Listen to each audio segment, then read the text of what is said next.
This is round 1 of a vintage challenge. We're playing Esper to Paradoxical Outcome. Let's jam. Hand's good.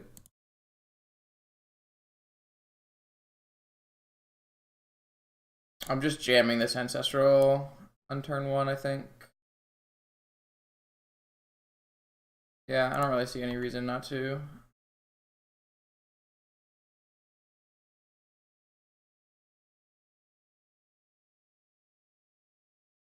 Alright, well, we win the game.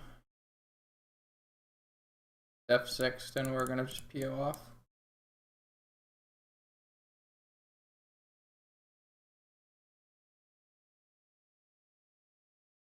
Best play here. Just mystical for a PO. I don't no, I guess you vampiric for a PO there.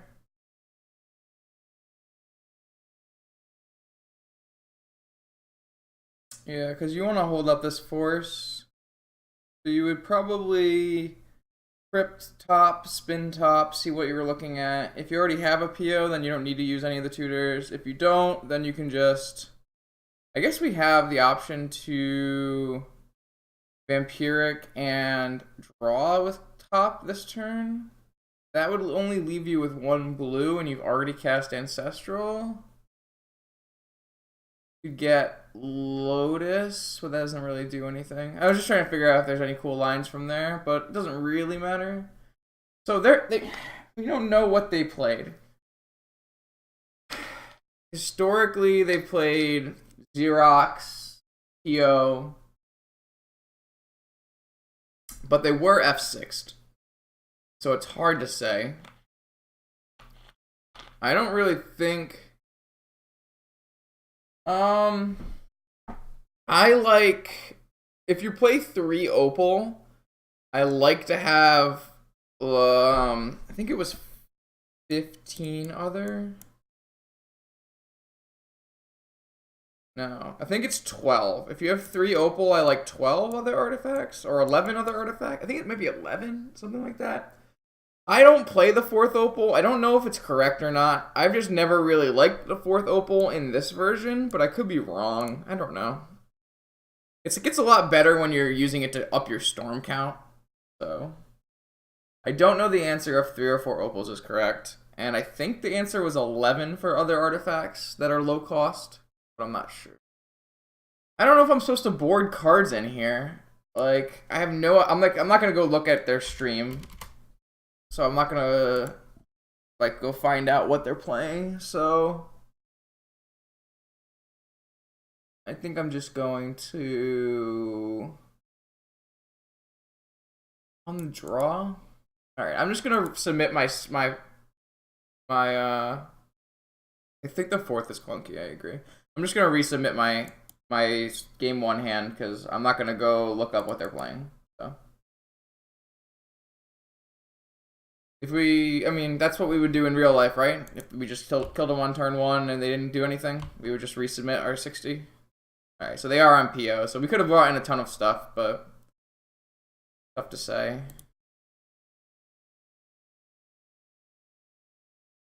Library, huh? Can we afford a library here? They can PO next turn. It's like really hard to library here.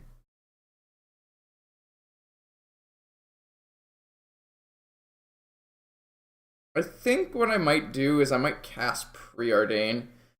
In that way I can look for a Mox or a Force of Will. I think I like that line better. Is that very different from librarying? It looks 2 cards deep instead of just drawing 1.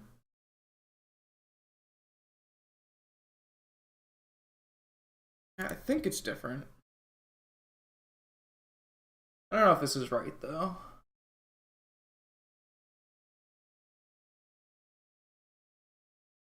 This does run into, like, a Mind Break trap. Okay, this is good. We definitely don't want balance, but I do want 4. So we would have drawn balance. Yeah, I mean, this line works out. So next turn, we can just play library. and draw a card with library. Good news is, if we do have to go to a game 3, we're on the play in the PO mirror, and we get to bring in 2 Lavinia, Caracas, 2 Flusterstorm, 2 Remora, so can't imagine that gets much worse for us.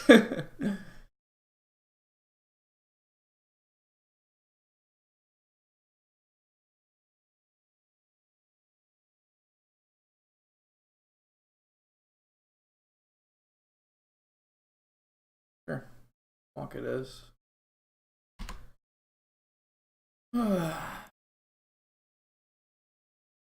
So we're pretty much going to counter PO, Ancestral, and Voltaic keys here.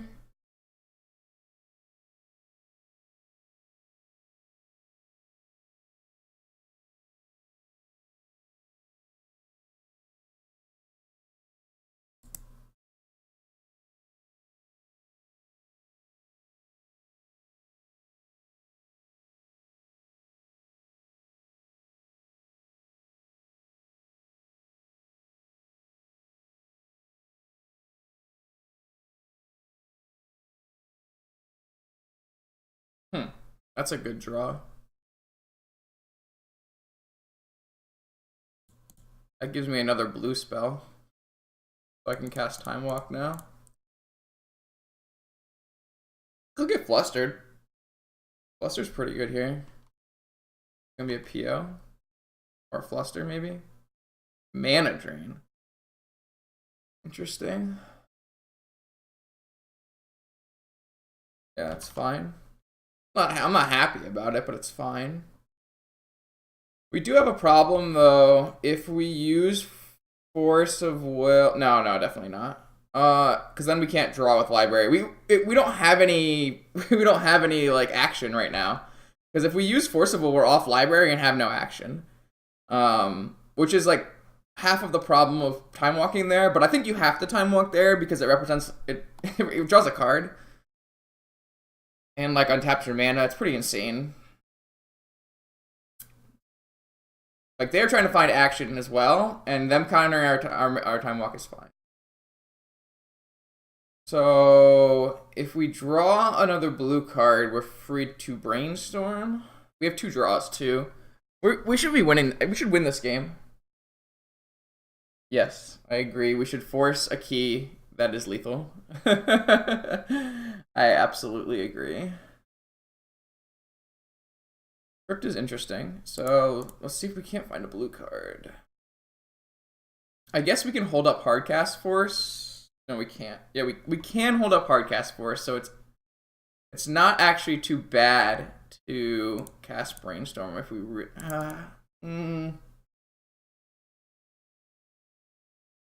Our hand's so good, too. I just don't want to cast this Brainstorm.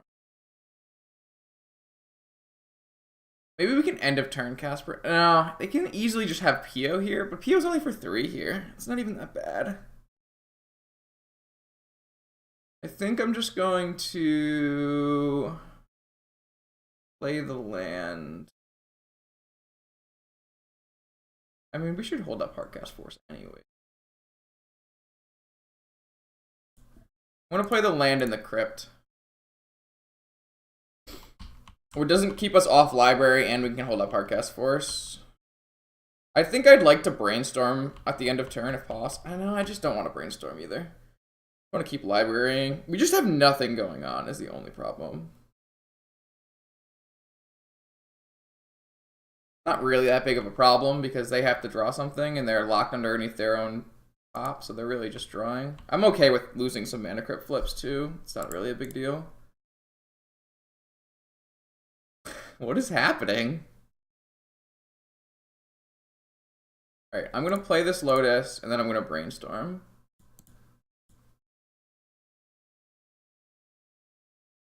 Alright, sweet. So... Fetch land, fetch land, fetch land.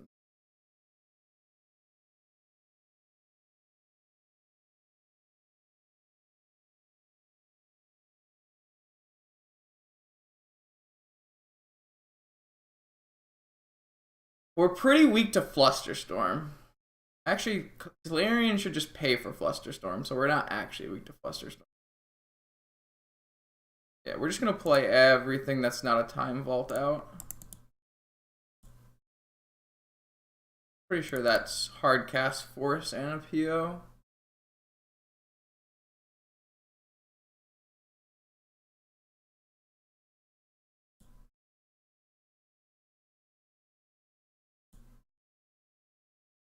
Most certainly is Hardcast Force and a PO. And I think we can pay for Fluster as well.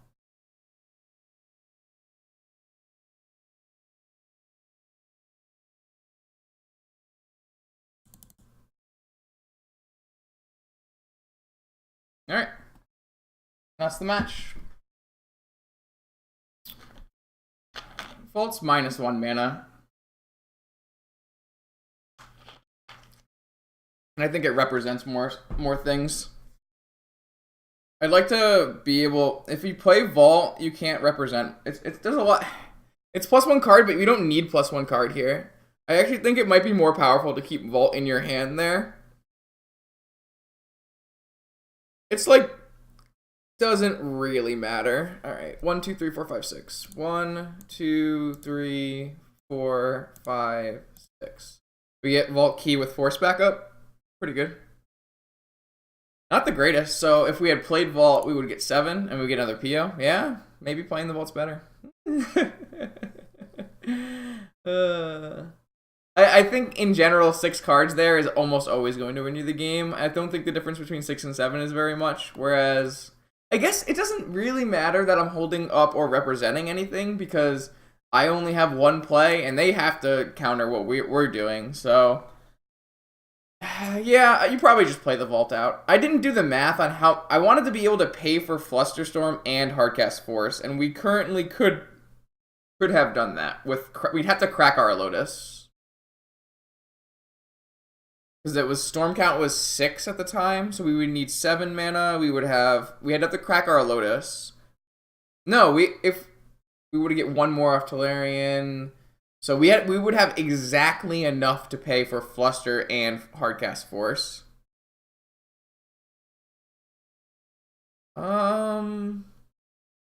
If that's the kind of deck you like to play, I certainly think it's a reasonable deck you can choose. I get some flack from some other people for my opinions on how you should look at playing Vintage, but I guess all it comes down to is what do you enjoy playing? If you want to play a blue deck and win, like a blue fair deck and win, I think Xerox Pyromancer is a much better choice than playing Bug. But if you played, Grixis and Bug and stuff in Legacy, and that's what you want to do, then I think it's certainly a viable tier 2 deck for sure. I mean, there's plenty of people having success playing Bug. That's not exactly what I say. I say it depends on what you want to do, but in general, I always recommend playing the most powerful deck that you still enjoy to play. Like enjoying what you're doing is the number 1 goal when you play Magic. You're playing Magic as a hobby, even at the most competitive level, unless you're trying to make money doing it, which is just not a good idea. It needs to be fun for you. And so if you're not having fun with what you're doing, it's not really worth it. But you can, balance those two. You can pick something that is also powerful and still fun for you. So,